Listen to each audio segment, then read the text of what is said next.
So previously we have studied what are the challenges of big data, what are the problems that we face in order to manage big data.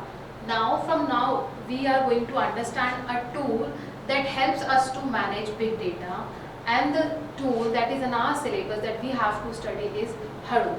So we have to understand what basically Hadoop platform is and what are the characteristics of Hadoop system which helps us to manage big data. So what does the introduction say? Hadoop is an open source framework for storing and processing large data sets. What does that mean? That Hadoop is freely available as a software which can be installed on any system which supports the size and the speed of Hadoop, and that system then after installing and running in the system can help us for storing and processing large data sets. The thing to be, the thing that we have to pay attention here is it is basically meant for system to manage large data set. That means it is there to handle big data. It enables distributed storage and processing of data across cluster. It enables distributed storage. Why distributed storage? Because the size of data is very large. So we cannot store data in one single machine. So that is why Hadoop assists us storing the data at different location. It divides the data, it fragments the data and stores the data at different location. That is why distributed storage word is used, and it helps the processing of data across those clusters. What is cluster? Cluster is a collection of machines that work together and they store the distributed data and then they update and make changes in the data. That is what we call as structure or cluster of computer, and this allow us to manage large data in an efficient manner.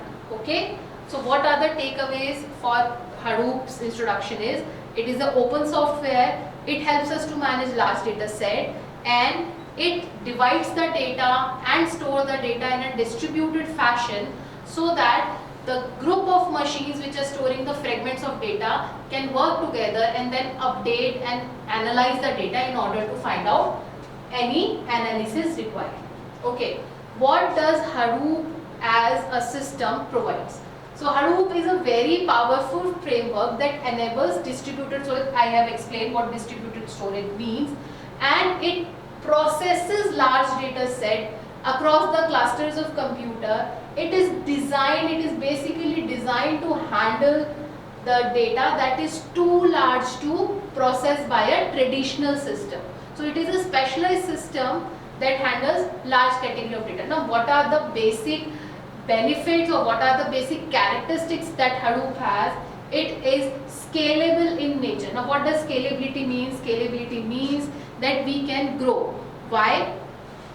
Because the amount of data is increasing day by day.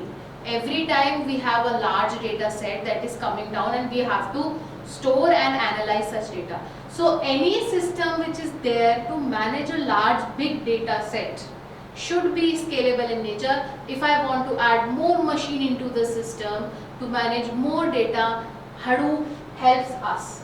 So that is why it is scalable in nature. Hadoop can handle massive data step and it can grow as well. It is not fixed in nature. That is why Hadoop framework is scalable in nature. It is cost effective because it runs on traditional hardware. We do not need any specialized machine to manage Hadoop in a system. So it is a cost effective solution to manage a big massive amount of data. Now it is fault tolerant. Now what does fault tolerance mean? Fault tolerant means if any failure occur, we are going to lose a data. Let's take an example. Let's imagine we have 5 systems. Let's imagine we have 5 cluster of computer which are storing our data. Okay, one data, it is divided into 5 different machines in a distributed fashion, and that data is stored by a cluster of 5 systems, right? These are the 5 systems. Okay, these computers or these machines are communicating with each other and updating the data time to time. Let's say here is a fragment of data, it has updated. Earlier the value of this data was 4, now let us say it has updated to 5. So everything has to be updated. What if this machine fails?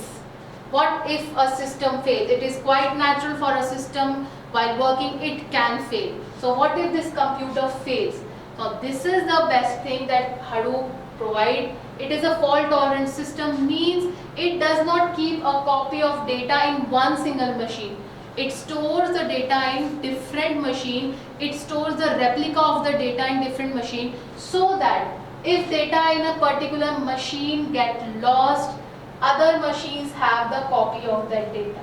Alright. So it is designed to be resilient. It is designed to maintain the integrity of data if some machine of if some failure happens. So that is fault tolerance. Okay, it maintains the availability of data in any situation. Alright. Now what is flexibility?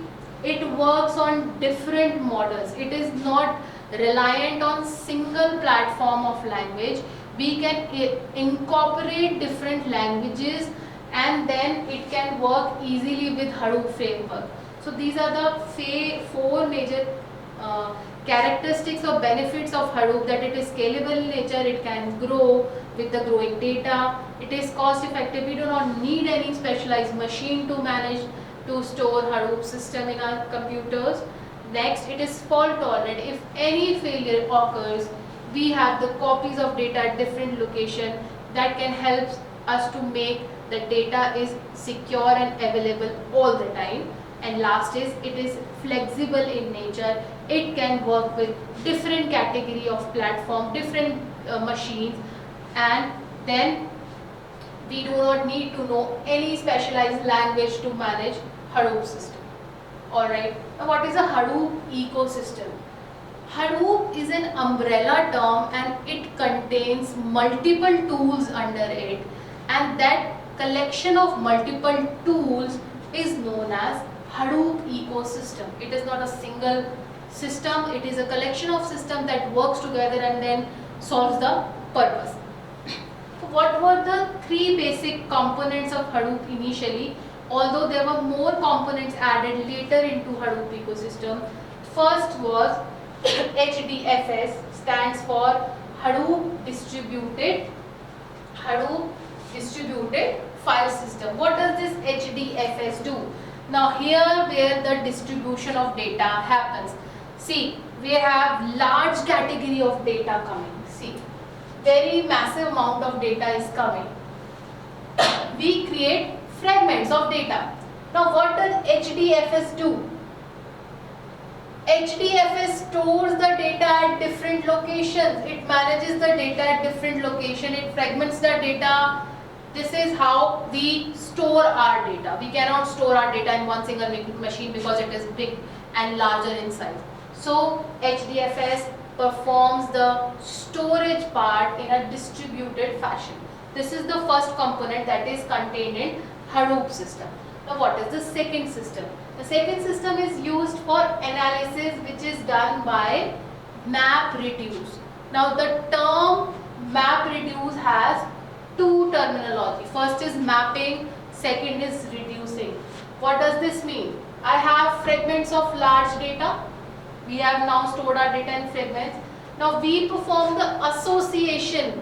We perform the word count, how many times a word has occurred. Let's say a new mobile phone is launched in the market.